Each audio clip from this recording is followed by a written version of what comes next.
बड़ी खबर आपको बता दें उत्तराखंड से, जहां पर हाईकोर्ट ने पीसीएस मेंस परीक्षा पर फिलहाल रोक लगा दी है।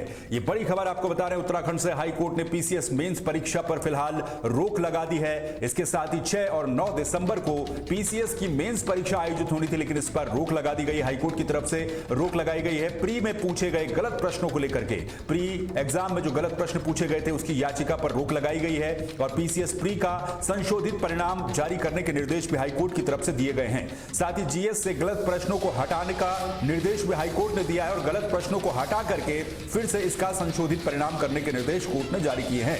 आपको बता दें कि उत्तराखंड पीसीएस की जो प्री परीक्षा हुई थी उसमें कुछ गलत प्रश्न पूछे गए थे, जिसको लेकर के उत्तराखंड हाईकोर्ट में एक याचिका दाखिल की गई थी और इस याचिका में कहा गया था कि इन प्रश्नों को लेकर के संज्ञान लिया जाए, जिसके बाद हाईकोर्ट ने फिलहाल पीसीएस के मेंस एग्जाम पर रोक लगा दी है। 6 और 9 दिसंबर को मेंस परीक्षा आयोजित होनी थी, लेकिन उससे पहले हाईकोर्ट का यह निर्देश आया है और इस पर फिलहाल रोक लगा दी गई है। साथ ही जो विवादित प्रश्न थे उनकी जांच के लिए विशेषज्ञों की समिति बनाने का निर्देश भी दिया गया है। उत्तराखंड उच्च न्यायालय ने उत्तराखंड सम्मिलित राज्य सिविल प्रवर अधीनस्थ सेवा परीक्षा यानी कि पीसीएस परीक्षा 2025 की जो प्रस्तावित मुख्य परीक्षा थी यानी कि मेंस परीक्षा थी, इस पर रोक लगा दी है। यह परीक्षा 6 और 9 दिसंबर को आयोजित होनी थी। यह रोक प्रारंभिक परीक्षा में पूछे गए गलत प्रश्नों को लेकर के दायर की गई याचिका की सुनवाई के बाद लगाई गई है। इस मामले में सुनवाई करते हुए इस मामले की सुनवाई न्यायमूर्ति रविंद्र बैठानी और न्यायमूर्ति आलोक मेहरा की खंडपीठ के समक्ष हुई। न्यायालय ने उत्तराखंड लोक सेवा आयोग को निर्देश दिया है कि वो सामान्य अध्ययन विषय के एक गलत प्रश्न को हटा करके प्रारंभिक परीक्षा का संशोधित परिणाम जारी करे।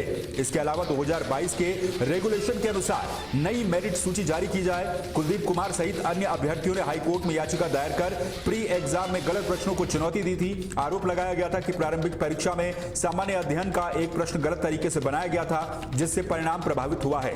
आयोग ने भी सवाल गलत होना स्वीकारा है। हाईकोर्ट ने लोक सेवा आयोग की जो प्रस्तावित मेंस परीक्षा है इस पर अस्थायी रूप से रोक लगा दी है। अब संशोधित परिणाम यानी कि प्री एग्जाम का संशोधित परिणाम जारी किया जाएगा और नई मेरिट सूची जारी होने के बाद ही आगे की प्रक्रिया तय होगी। इसके अलावा याचिकाकर्ता की ओर से 3 अन्य प्रश्नों और उनके विकल्पों को भी गलत बताया गया था। इसमें अदालत ने कहा है कि प्रश्न संख्या 70 को पूरी तरह से हटाया जाए। शेष 3 प्रश्नों की जांच के लिए एक विशेषज्ञ समिति यानी कि एक्सपर्ट कमेटी बनाई जाए, उससे इनकी जांच करवाई जाए। और न्यायालय ने यह भी कहा है कि जब तक इन प्रश्नों की निष्पक्षता के साथ जांच पूरी नहीं होती और मेरिट सूची को सही ढंग से दोबारा तय नहीं किया जाता, तब तक मेंस परीक्षा को कराना उचित नहीं रहेगा। तो ये निर्देश दिए गए हैं उत्तराखंड हाईकोर्ट की तरफ से। उत्तराखंड जो पीसीएस 2025 का मेंस एग्जाम होना था उससे ठीक पहले हाईकोर्ट ने इस पर रोक लगा दी है। 6 और 9 दिसंबर को मेंस एग्जाम होना था। प्री में जो गलत क्वेश्चन पूछे गए थे उनको लेकर के याचिका पूरी दाखिल की गई थी, जिस पर हाईकोर्ट ने फिलहाल रोक लगा दी और निर्देश दिए हैं कि उन गलत प्रश्नों को हटा करके नए सिरे से मेरिट जारी की जाए और नए सिरे से मेरिट जारी करने के बाद ही उन प्रश्नों के आधार पर जो नई मेरिट होगी उसका परिणाम जारी करना और उसके बाद जो मेंस एग्जाम है उसका आगे का कार्यक्रम तय किया जाएगा। क्योंकि याचिका दाखिल करते समय यह भी दावा किया गया था कि गलत प्रश्नों को लेकर के जो उत्तर है, जो इसका परिणाम है, रिजल्ट है, वो प्रभावित होगा। तो इस पर फिलहाल उत्तराखंड हाईकोर्ट ने रोक लगा दी है।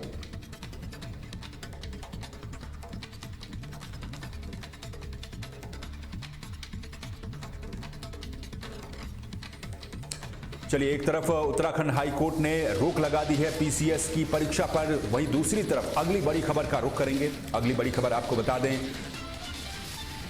अगली बड़ी खबर आपको बताएं, अगली बड़ी खबर का रुख कर लेते हैं। पौड़ी से बड़ी खबर सामने आ रही है, जहां पर गुलदार को मारने के आदेश जारी कर दिए गए हैं। अंतिम विकल्प के रूप में गुलदार को मारने की अनुमति दी जाएगी। गुलदार के हमले से कल एक व्यक्ति की मौत पौड़ी में हो गई थी, जिसके बाद प्रमुख वन संरक्षक ने निर्देश जारी किए हैं। गुलदार को मारने के आदेश जारी कर दिए गए हैं। इसके साथ ही आदमखोर गुलदार को मारने के आदेश जारी किए गए हैं।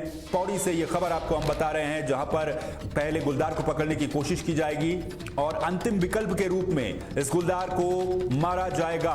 तहलका डिजिटल पर कल प्रमुखता से हमने इस पर चर्चा की थी। तहलका डिजिटल की खबर का एक बार फिर से बड़ा असर देखने को मिला है, जहां पर पौड़ी में गुलदार को मारने के आदेश जारी कर दिए गए हैं। प्रमुख वन संरक्षक ने यह निर्देश जारी किए हैं और आदमखोर गुलदार को मारने के आदेश जारी कर दिए गए हैं। अंतिम विकल्प के रूप में गुलदार को मारा जाएगा। पहले ट्रैंकुलाइज करने की कोशिश की जाएगी। जो निर्देश प्रमुख वन संरक्षक की तरफ से दिए गए हैं उसमें कहा गया है कि पहले गुलदार को पकड़ने की कोशिश की जाएगी, उसके बाद अंतिम विकल्प के रूप में उसको मारा जाएगा। गुलदार के हमले से एक व्यक्ति की मौत हुई थी, जो पौड़ी के पास में ही ये गांव स्थित था, जहां की तस्वीरें भी आपने देखी किस तरीके से वहां पर शाम को जब बीजेपी के विधायक पौड़ी विधायक राजकुमार पौड़ी पहुंचते हैं तो उनका भी वहां पर जोरदार विरोध ग्रामीणों की तरफ से देखने को मिला। और इस पर हमने तहलका कुरुक्षेत्र में सवाल भी पूछे थे, बड़े तीखे सवाल, कि क्यों आखिर सरकार ऐसे मामलों में लापरवाही करती है। फिलहाल इसका नतीजा ये कि पौड़ी में गुलदार को मारने के निर्देश जारी कर दिए गए हैं।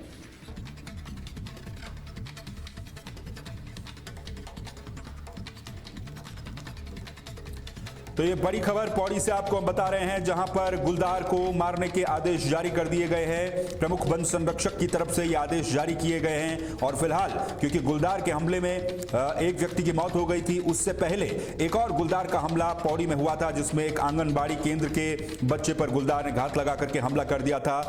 उसके अलावा भी कई सारे हमले अलग अलग जगहों पर देखने को मिले, लेकिन फिलहाल पौड़ी में जो गुलदार है उसको मारने के आदेश जारी कर दिए गए हैं।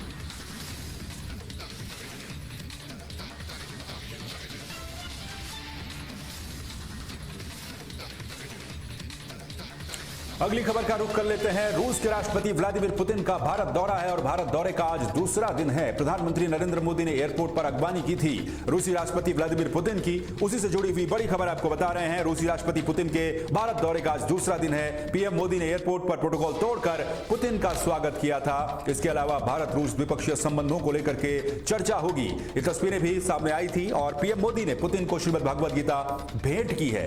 रूसी भाषा में लिखी गई भगवद गीता पीएम मोदी ने व्लादिमीर पुतिन को भेंट की है। और आज दोनों ही नेताओं के बीच में दूसरे दिन कई सारी बातचीत होनी है, कई सारे मुद्दों को लेकर के बातचीत होनी है। और कल शाम को 6:30 बजे रूसी राष्ट्रपति व्लादिमीर पुतिन दिल्ली एयरपोर्ट पर पहुंचे थे, जहां पर प्रधानमंत्री नरेंद्र मोदी ने प्रोटोकॉल तोड़ करके खुद उनकी अगवानी की थी, उनका स्वागत किया था। और इस दौरान दोनों ही नेता पीएम आवास गए, जहां पर एक डिनर का आयोजन किया गया। पीएम मोदी ने डिनर होस्ट किया।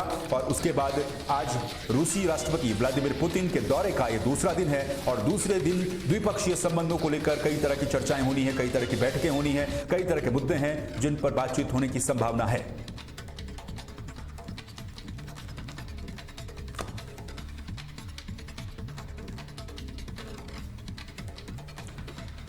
वहीं रूसी राष्ट्रपति व्लादिमीर पुतिन के भारत दौरे का आज दूसरा दिन है और दूसरे दिन कई महत्वपूर्ण विषयों पर दोनों ही नेताओं के बीच में चर्चा होगी।